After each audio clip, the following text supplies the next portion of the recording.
there, so you can let me know when it's time.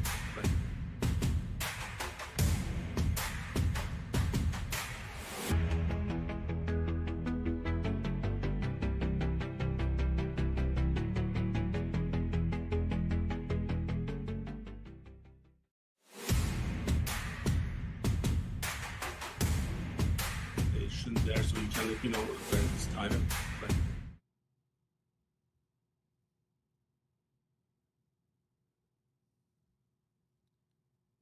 Good afternoon and welcome to UnitedTV. Today is April 18, 2025, Friday. Today actually is also a Good Friday for those who are celebrating. Happy Easter. So we are going to start our session with a couple of our announcements. Many of you who are familiar with 28 Eurasian Summit, which United Medical is one of the sponsors, and I will be there as well. This is an extremely important event, and we are hoping to have a really great turnout. More than 25 countries already participating at a very high level. We have current presidents, former presidents, about 13 of them, one royalty, autonomous governor, some current speakers, some former ministers, and there are about 7 former prime ministers that we are going to have. And this is going to be a great event. And again, Marmara Foundation is one of the most prestigious organizations in Turkey and in the actually Eurasia area. And I believe this is going to be extremely successful. And we are hoping that there will be new bridges that we are going to be able to build, and hoping that we'll see most of our people who are already confirmed their participation. Now, I have another new announcement, and this is actually a new one, and I believe United Medical is going to be one of the sponsors. The event actually is in Chicago, and it's the third, or actually it's the second, I believe, second annual Turkish festival. This is a pretty big event. It's new, but it's on May 23rd to 25th. It's going to be in Chicago. One of my friends, Anil Sural, is part of the organization, and we will be also hoping that I don't know if I'm going to be personally there, but United Medical will be there as a sponsor. Last year, they had about 30,000 attendees. And it's a great way to get to know different cultures, and experiencing Turkey in Chicago is going to be very interesting for those who are interested in seeing. Now, we have some new, some old topics. I say old topics, but they are always, there's always something new. Nothing is old anymore. We are actually building on what we have. So one of our client managers is going to help me with questions today, and we are going to see if we can actually have some perhaps agreements on some of these issues. One, the first issue, or first maybe topic, is the pop culture and the public distraction.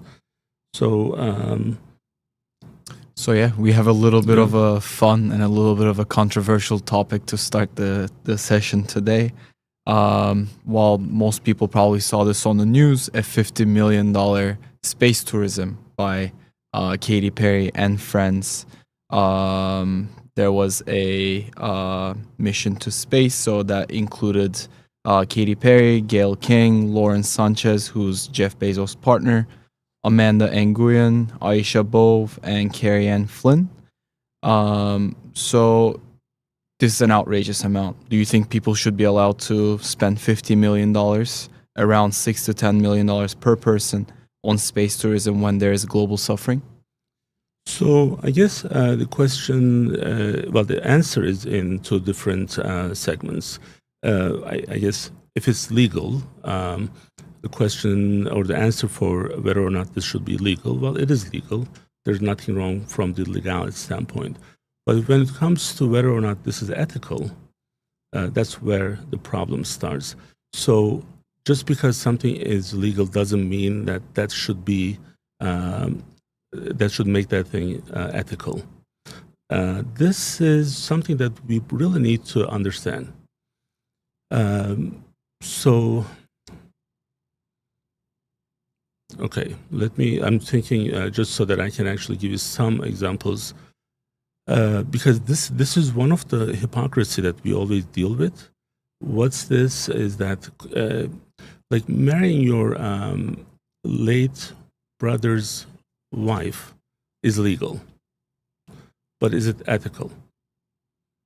So that's where kind of like that fine line is. Something being legal doesn't mean that it's ethical. Like buying, for example, if you have a very close friend, and if you are actually buying her house from a foreclosure, is it legal? Yes, but is it ethical? No. At least with my standards, it's not. So when I see this, these 5-6 ladies spending $50 million, and what was it for? For how many minutes they had to stay up there? The trip lasted around 10 minutes in space, so offering brief weightlessness before returning to Earth. When we are talking about a lot of issues with economy, a lot of problems that we are already having, and some irresponsible group of people go up there and then just promoting how they spend this $50 million for a 10-minute experience that has zero gain for humanity. It's just insane. Yeah, absolutely. It just seems like the modern form of bread and circuses. Would you agree with that? Well, absolutely. I mean, that's why we are saying that these are kind of like, I wonder if they are almost kind of coordinating these types of things with like government. So then there's some distraction. So if you remember from our old sessions, like one of the, what was the guy, the movie star, the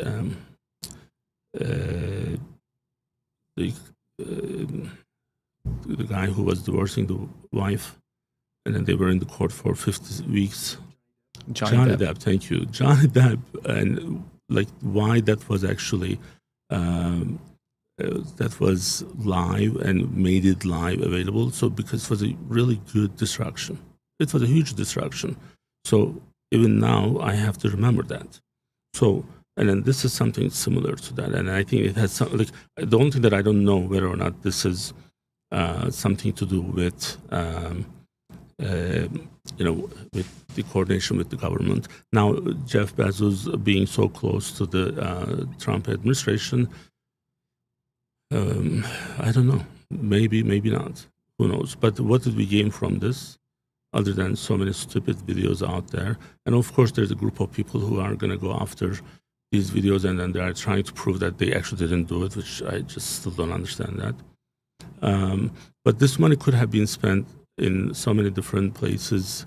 When we know, for example, with our Brandywine Valley SPCA, nonprofit organizations, we are having public fund issues. So this money could have been distributed, and then they could spend more than 10 minutes and yet still get the benefit of being promoting themselves. But of course, they didn't choose to do that. Mm-hmm. Yeah, absolutely. As you said, I mean, this was a big public distraction, and main TV channels, main news channels, they always use these to distract the public. But here in UnitedTV, you give your different approach on these issues, and actually, it's pretty eye-opening for the viewers of the channel. So I would definitely agree with that. The next topic that we have on the agenda today is regarding World War III. So we've talked about this before in the previous sessions. Are we already in World War III? Well, so when I actually picked this specific topic for us to discuss for today, the issue is whether or not this already started. In my opinion, it already started.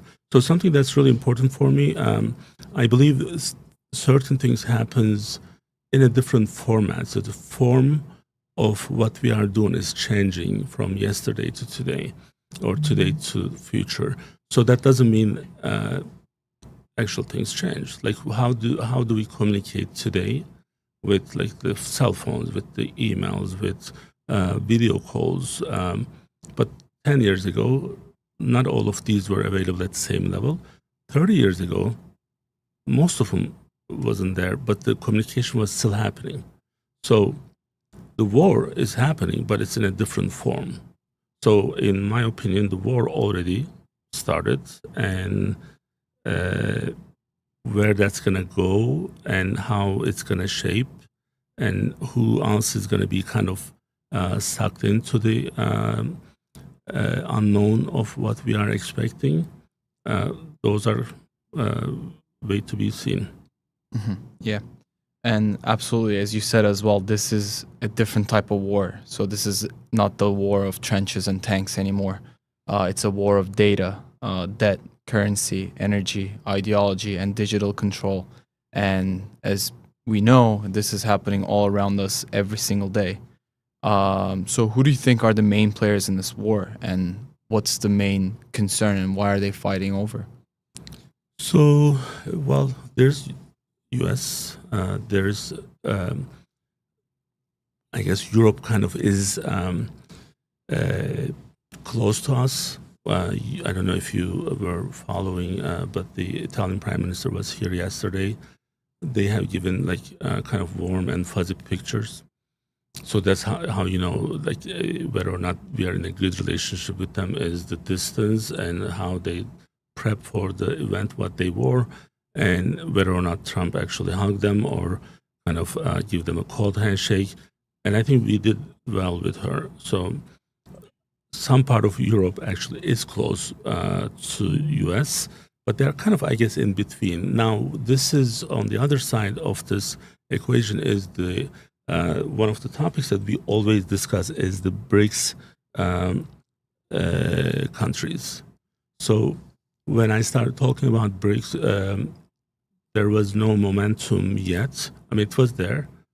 I'm not saying that I was the one who opened up this topic. That's that's not the case. But it was not actually, nothing was happening, and all of a sudden we have seen a great momentum on the BRICS side, and now it's in a different place. And we know that Biden administration didn't do much to stop the progress.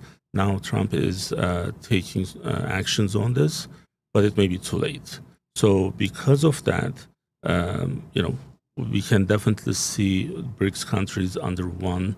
Now, there's also, you can say that this may be just between China and US, but that would be kind of short-sighted because China is not by themselves. You can say this may be just with Russia and NATO, but again, NATO is with US, and we believe that they're not at several. The relationship is not at the same level that once it used to be before. And there's also Middle East, which actually is a huge, huge problem right now, where anyone who is leading on the top level is going to bring those other elements, other parties under their groups. I think that's how I would see them. Mm-hmm. Yeah.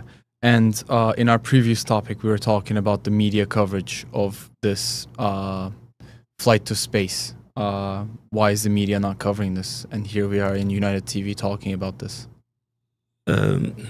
Well, whether they're covering it accurately or not? Correct. Well, media is controlled by a couple families. At least we know this in US.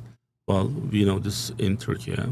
And I'm sure it's pretty similar in Europe and other countries. Now, China probably is just one. So everything through the government. Russia is probably the same. So when we expect to see objective media coverage, well, it's not going to happen. So why? Is because they're not independent.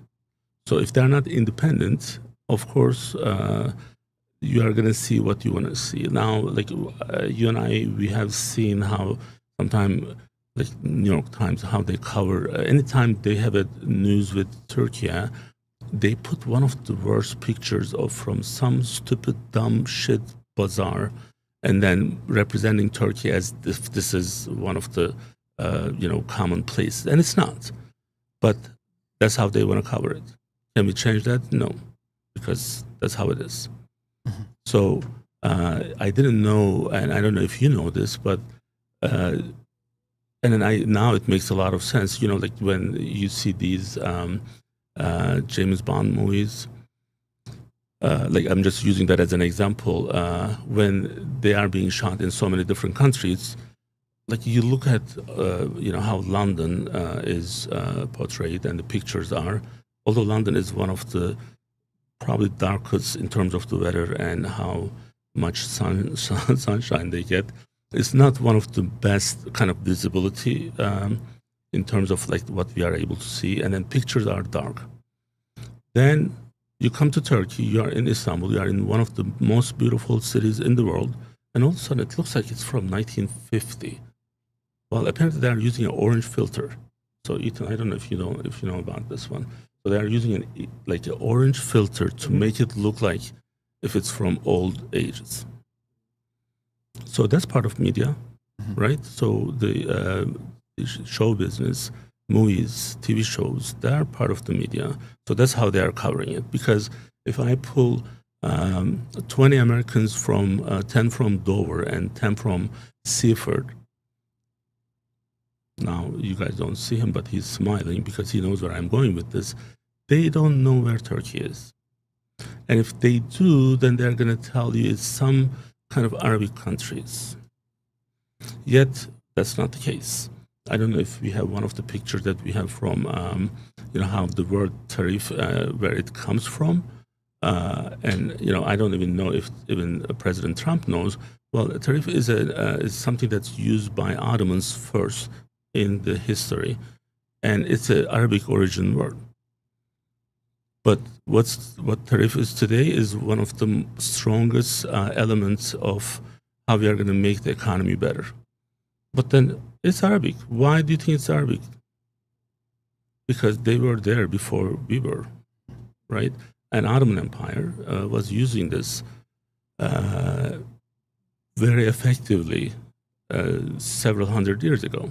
So it's kind of like this is why media doesn't want to cover these things independently, or why we don't see them. Like we believe in, like, I'm trying to kind of put this. Maybe the most objective media is us. So like because we're independent. We are independent. But even with me, so I have to self-filter certain things, because based on where I am, I have to make sure that I align with where I live. So it's not going to be, if I live here, I have to kind of accept the values to a point. So I cannot live here and be the advocate of China or Russia. I'm not going to be one of those people. So if you love those countries so much, you need to go there. Okay, so, but there's this balance. So I should still be able to criticize, just like we criticize President Biden not doing anything about BRICS. If President Trump's approach is not so great, although he's trying to do good things, in my opinion, we should be able to talk about it. But you are going to see one media is just going like the Fox News, another one is the CNN, and everything else is in between in those camps. So that's why you're not going to see exactly what's happening in the rest of the world. So this Katy Perry got more coverage than what's happening in Middle East today. And that's a shame, right? So this is getting more coverage for what's happening in Tigray. And we covered this for so many times, what happened in Tigray. This is the way that where we live today, at the stage of our level of our technology and advancements, when we have people dying from hunger, from homelessness, and from all those, from war, and we just live our life and then go up to space for 10 minutes and spend 50 million. So that's kind of like why we are not going to be able to see certain things, because those are being controlled by the same people. I don't know if it may be a little bit too long an answer, but it's not a simple thing to cover. Yeah, it's unfortunately the sad truth. But you also talked about tariffs in your answer. So that brings us to our next topic of discussion today, our economy spotlights. President Trump versus the Fed chair, Jerome Powell. So who's controlling the U.S. economy? We have a sitting president and the nation's central banker clash. The stability of the entire global financial system is on the line, and we're seeing trillions of dollars of swings within a matter of hours, days, within the last few weeks due to these tariffs. Why is the conflict between Trump and Powell so significant for the economy? So, well, one is Fed's supposed to be independent, but that's never the case.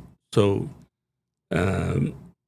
and it won't be the case. But what it will be is, if the Fed is not able to work and if they are not able to align themselves with the current government, then we cannot expect government to do what they should be doing. Now, if that position is not permanent, so if your boss is going to be disagreeing with you at the like for fundamental reasons, I'm not talking about like some minor issues. We'll always have minor disagreements, even in our organizations, in our businesses, right? But at this level, if there's a huge fundamental issue, which that's what I see actually, there's a fundamental problem, fundamental disagreements between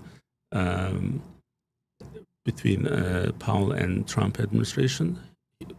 Powell needs to just resign. So, because one of the things that what President Trump wants is to reduce the interest rates. Well, we all know what happens when the interest rates are high. If we don't actually, especially now with the tariff and everything else is happening, if our people in this country, if they're not able to invest in businesses and put their money into the businesses, so then we are not going to make it. So, and with the shift that we have from our trade policy and focusing in U.S., we are expecting people to invest and do more in the U.S. And now they're not going to be able to do it if the interest rate is so high. Right now, just so that we also covered this so many times, so interest rate is twice more than what it was 7 years ago, 6 years ago. Some of them, like, I haven't seen in my U.S. life, like, they're so crazy, so high. Like, even for mortgages, well, you're a young individual, you should be able to buy a house at some, hopefully sometime soon, but you should be able to afford that, right? So, like, if that's going to be 60, 70% more expensive, how are you going to do it? And if you don't buy a house, that means we are not building new homes. This is just kind of like intertwined with all. And if the Fed is not supporting and having almost like, I would say, 80% agreement, it is almost impossible to work with. And I think anyone who feels like they have fundamental disagreements, they should resign. Because right now, people elected one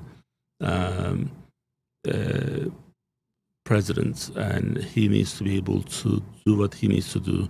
Now, yes, someone is going to say, what about the checks and balances?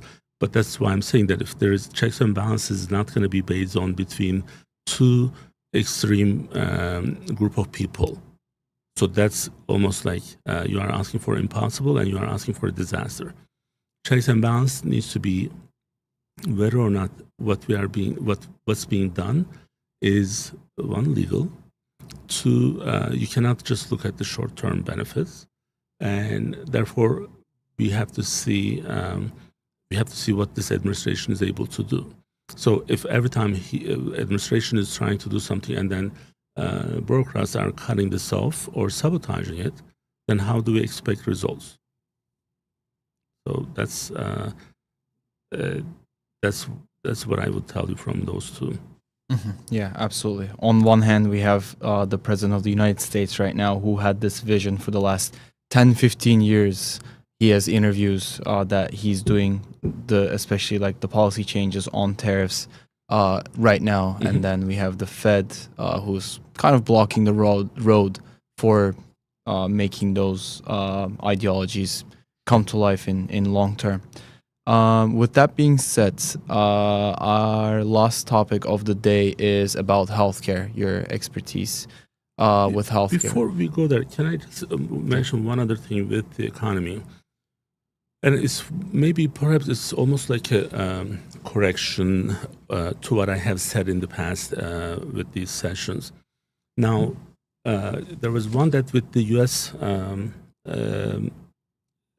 Stock market, whether or not the money is being lost, if it's real or not, and I did say that it's not real money, and it's true, but I think it's missing certain elements of the impact of that on an average American. So why do I say that? Is because if, like, for example, someone who is in their late 20s, stock market and the changes in stock market is short-term changes is not going to impact what's happening with you. But and the reason I'm actually saying this is because I talked to one of my friends who is on the, I think she's late 70s, she's almost 80. Now, they have everything in their, whatever they have their pension, 401k, it's in stock. So, and then they actually don't add anything new to that. They spend from what they have, what they actually saved all those years. Now, on the short term, although the money is being lost in the stock market is not necessarily real money, but those people who invested on those, when they lose them, and if they are not able to make them up short term, it becomes a huge problem for them. Because first time I heard my friend saying, hey,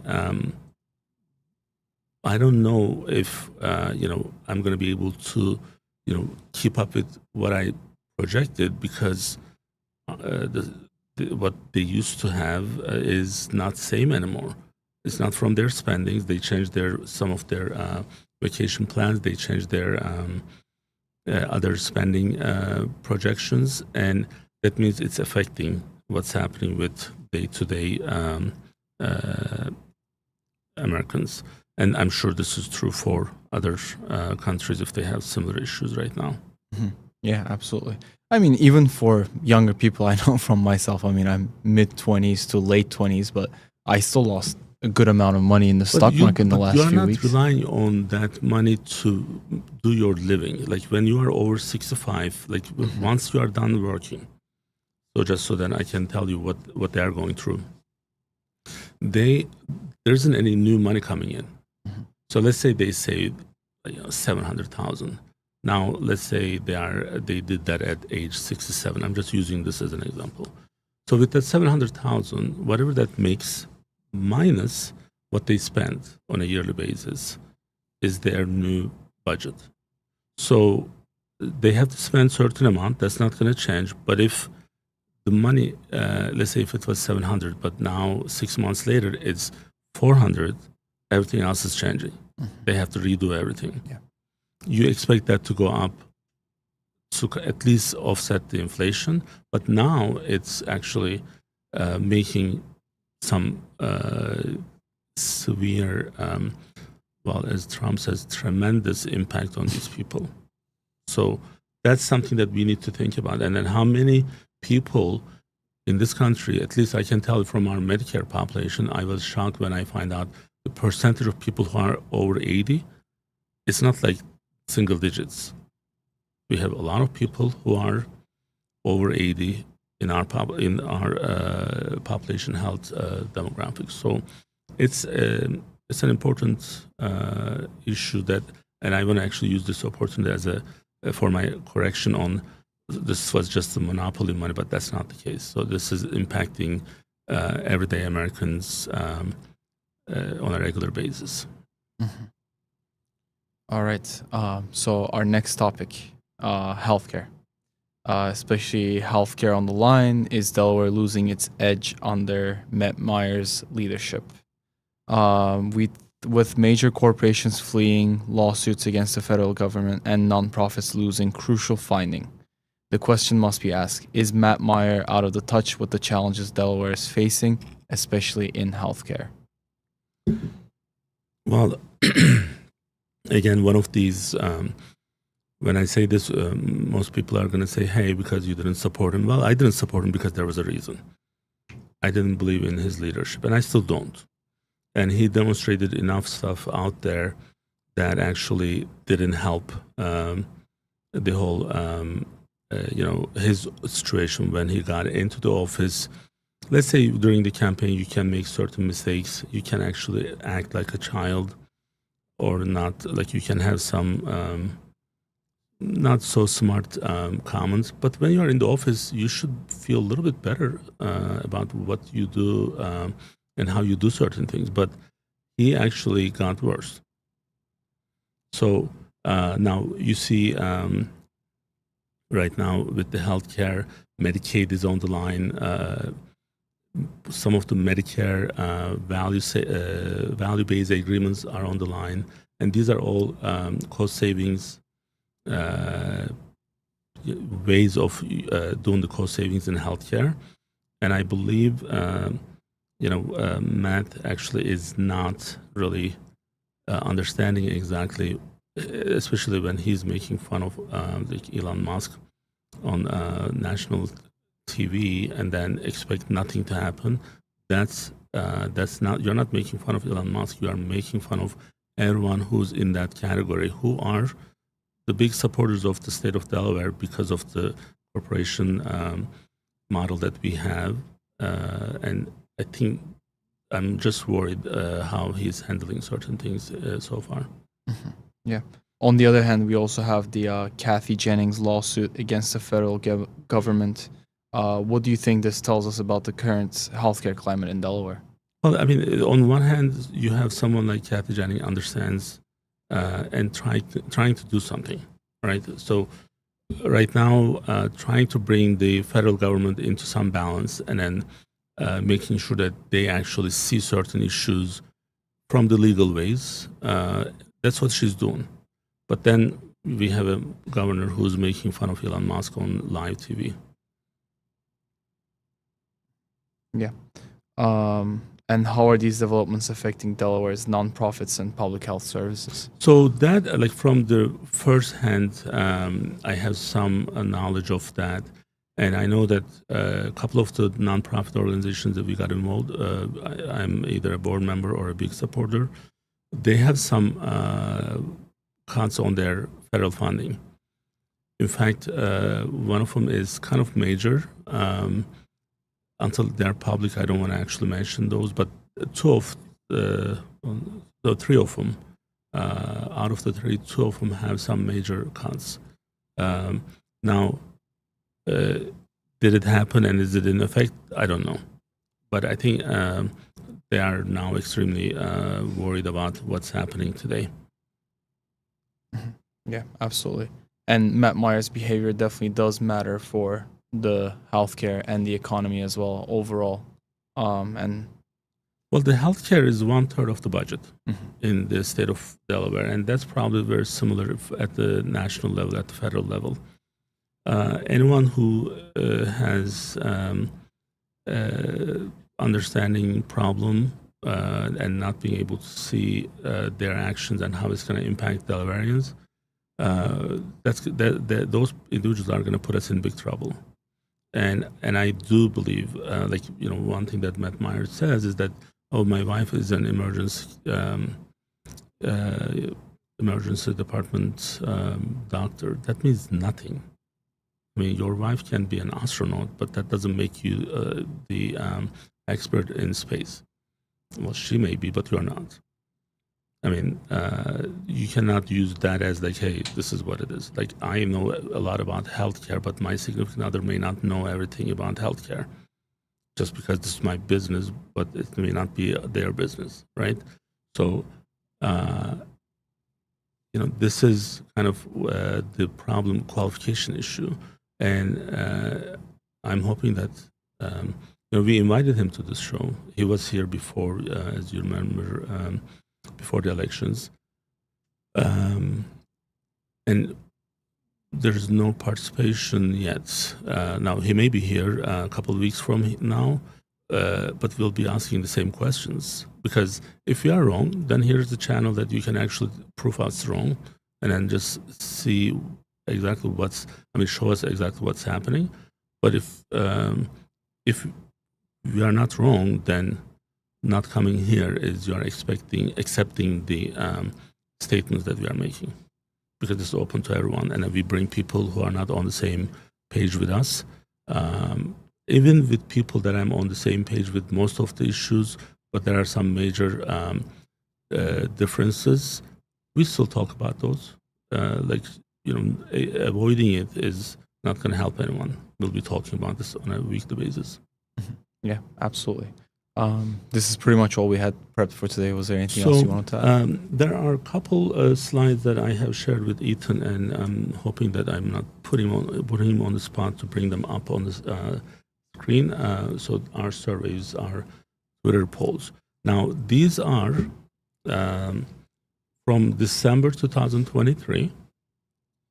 And the way that there are a series of polls, and then this is the first four. I didn't change anything in case, sometimes my employees, they also make fun of me and say that, hey, you posted the same thing. Did you say that when you saw them? Maybe once. Okay, there we go. So there's one. What about Ethan? Ethan doesn't do X. Yeah, he doesn't. So we need to hook you up on that. But so that was a deliberate effort on my side, because what I wanted to see is, Twitter has a certain demographics. So Biden administration was in charge, and then we asked these questions to prep for one of our events with Lisa Rochester. Now, we have Sarah McBride coming next week. So, and then Trump administration is in place since January, and I didn't change anything on the questions other than the introduction of the question. So I will actually compare where we were versus where we are today. So like one of the questions, the first one was about whether or not people are confident with government's ability to effectively manage the economic issues. So this is in December 2023. If Ethan is nice enough to tell me, because I cannot read from here.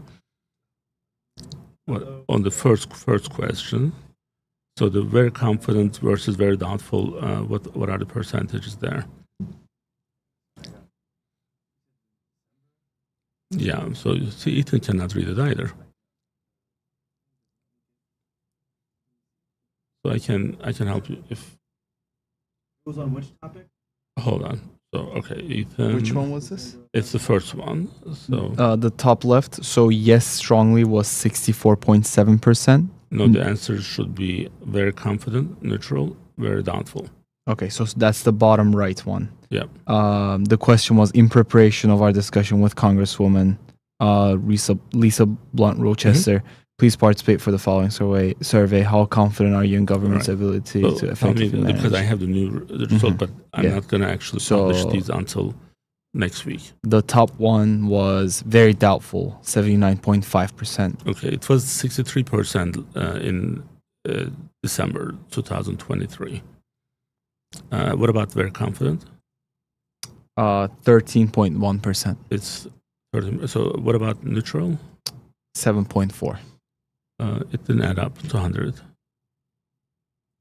Tell me the numbers again.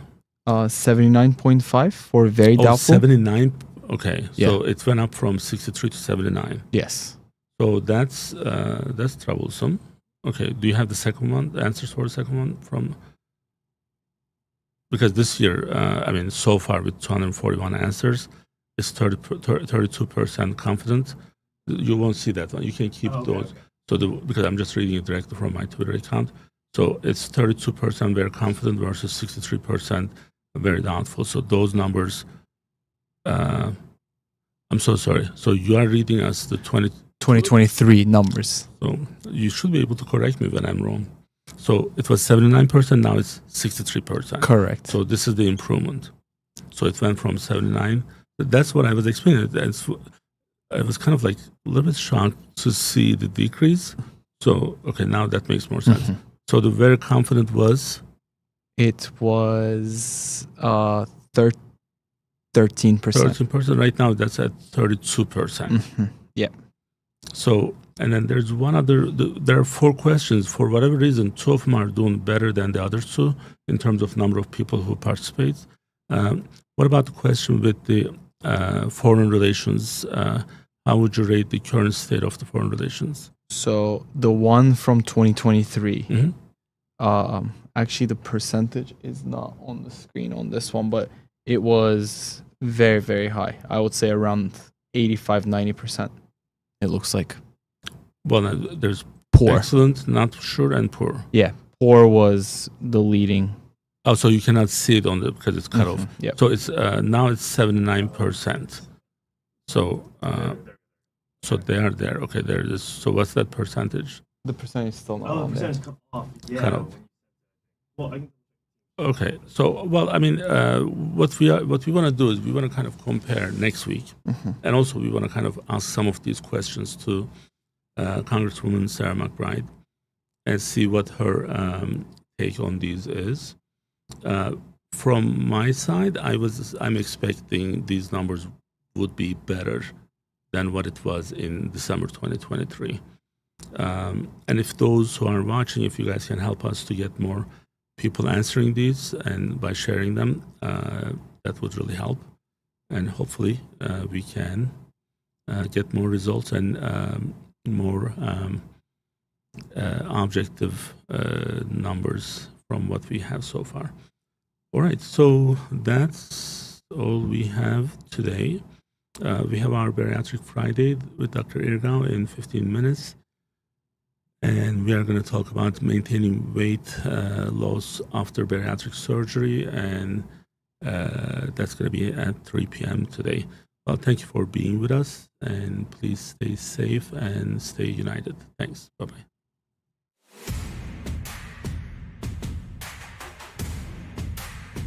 There, so you can let me know when it's time.